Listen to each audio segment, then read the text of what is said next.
Hey everybody, this is Retro Challenge Gamer, and man, this video was just as arduous and difficult to put together than the level itself, and that included the 3 weeks of testing, refining, and trying to get it uploaded on Super Mario Maker 2.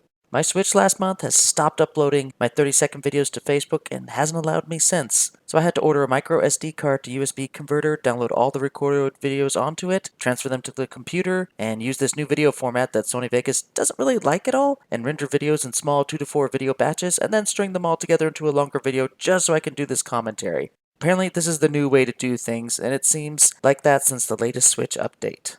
Anyway, onto the level. This was the longest design and testing time I've ever had to do with any level, and that includes those I've made after this one.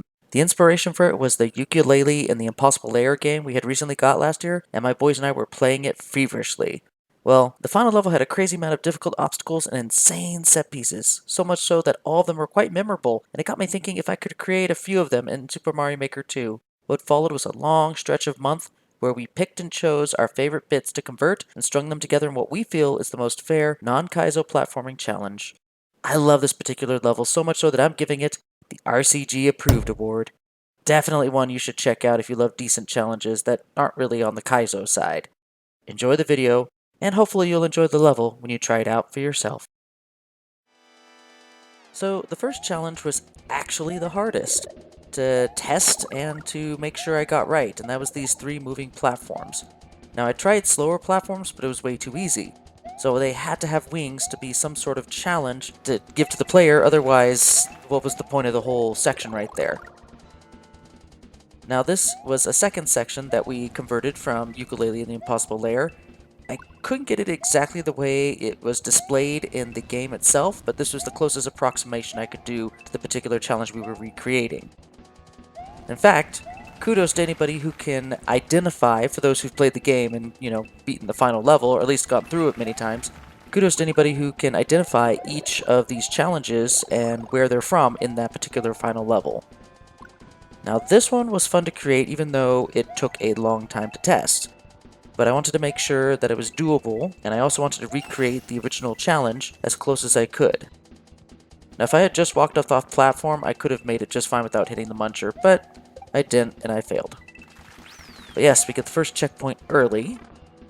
And now, this I wanted to have harder than normal, this entire section, so I chose to have it upside down. Which of course, as expected, made it a lot harder. And I found out during this level that the bullet bills actually don't fire unless there's an opening. So I made sure that I put it just far enough so that you couldn't just get near the bullet bills and then suddenly they wouldn't stop firing. I wanted them just enough distance away from you that they would still fire, and they would still be a problem even if when you were very close to the actual cannon itself. Now for my own sanity and for my own skill set, which is not very high, I mean this is literally the hardest level I've ever made, I put hidden blocks with little feathers and things like that, power-ups, that would assist me in actually testing and trying to get the level uploaded and out onto the net there.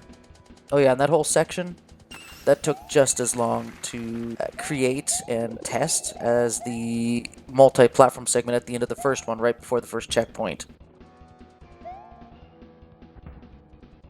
And this was kind of annoying to design, trying to get the timing of these munchers just right so it was actually possible without being insanely difficult to manage.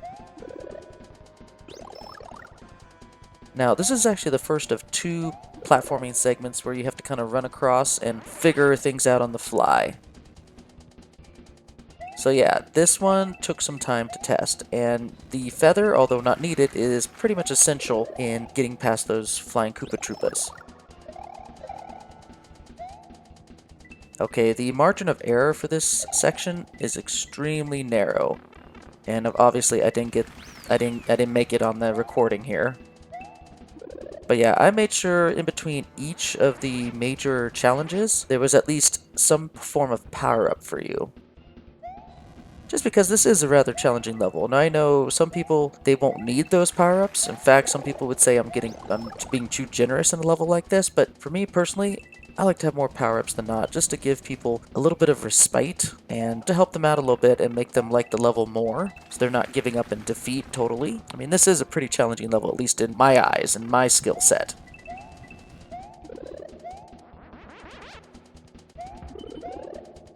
Oh gosh, testing this particular section was insane. Trying to make sure it was actually possible to climb up with a moving vine and moving blades. Now something I don't show here, and I forgot to record it for the final video, was what the heck that locked door goes to. I mean, this last section is a lot harder than I made it look. But if you go through the locked door, there's a door right above the ending goal, and it drops you right onto it, skipping this last section altogether.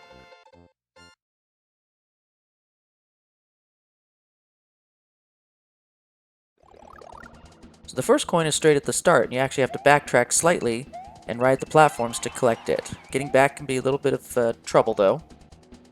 The second one is right after that, but now you have to fall down below and try and make it and not get hurt by the flames and the falling platforms.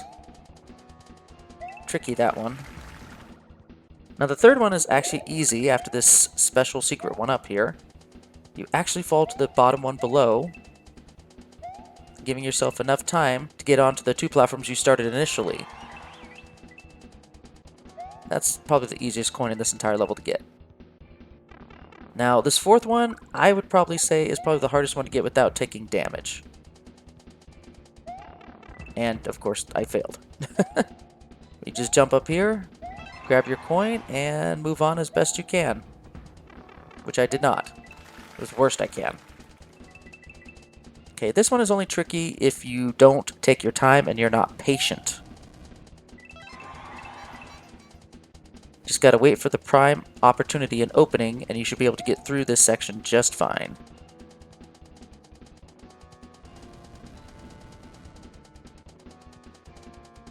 Of course, I make a mistake, but I could have easily gotten it without taking a hit. Now this one is very dastardly, especially if you want to go for this particular 50 coin. This one took me several attempts to make sure this was actually possible to do. And that just takes you back up here to redo the whole challenge section. An extra one up for your troubles. And that's not the only secret in this area. And I actually get the narrow window right here. See? You can do it without getting hurt. And a third special one up. Now this one is a little bit tricky. You have to fall with this platform. Grab the 50 coin, and then grab this pink coin right underneath. And an extra power-up just in case you need it. And in case you wanted another one up, here it is. And I kind of wanted to show that you could get this 50 coin without getting hurt. So I wanted to make sure I could demonstrate that. Because, I mean, this section is pretty hectic. And the final pink coin. And like I said, there's no power-ups, there's no one-ups, there's no special bonuses here for getting all the pink coins. The only bonus is actually just skipping the final section here and going straight to the end. But in case you want to go through the final section, there is one last bonus goodie to get here. The 50 coin and a couple Koopa Troopas to get you back up to the level where you can snag the ending goal. And that is the end of this very hard level. I hope you enjoyed it.